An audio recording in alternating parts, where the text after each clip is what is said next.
6 ամիսը կրկին անգամ բավարար ժամանակ էր, որպեսզի մենք հասկանանք, թե ինչ խնդիրներ ունենք նոր միասնական տոմսային համակարգի հետ կապված, եւ նաեւ բավարար ժամանակ էր, որպեսզի հասկանանք, որ երևանցիները ընդհանուր առմամբ գերակշիռ մեծամասնությունը շատ պատասխանատու է վերաբերվում տրանսպորտային վճարումներին եւ վավերականացմանը, բայց նաև ունենք քաղաքացիներ, ովքեր որ մտածում են, միգուցե որ եկել է, այսպես ասած, անվճար տրանսպորտային երթևեկության ժամանակը, հարգելի քաղաքացիներ, այդ ժամանակը ավարտվում է եւ հատուկ ուզում եմ նախազգուշացնել, որպեսզի հետո նաև այդ, այսպես ասած, մեծ բողոքները չլինեն, բա ինչի է այսպես եղավ,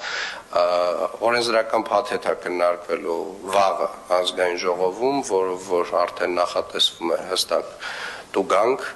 տրանսպորտային միջոցից օգտվելիս չվճարելու, չիդենտիֆիկացնելու, չվավերականացնելու համար եւ մենք իհարկե որոշ ժամանակ այս տեղեկատվական արշավը կիրականացնենք, բայց ինչ որ մի փուլից կսկսվի նաեւ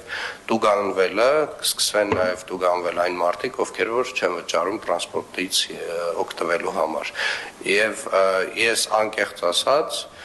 շատ անկեղծ ասած, շատ տպավորված եմ ընդհանուր առմամբ առանց փաստացի որևէ նմանատիպ պատժի գործիք կիրառելու մեր քաղաքացիների բարձր պատասխանատվության, որովհետև կրկնեմ, գերակշիռ մեծամասնությունը պատասխանատու ձևով իրականացնում է վճարումները եւ վալիդացիաները նույնպես իրականացում է։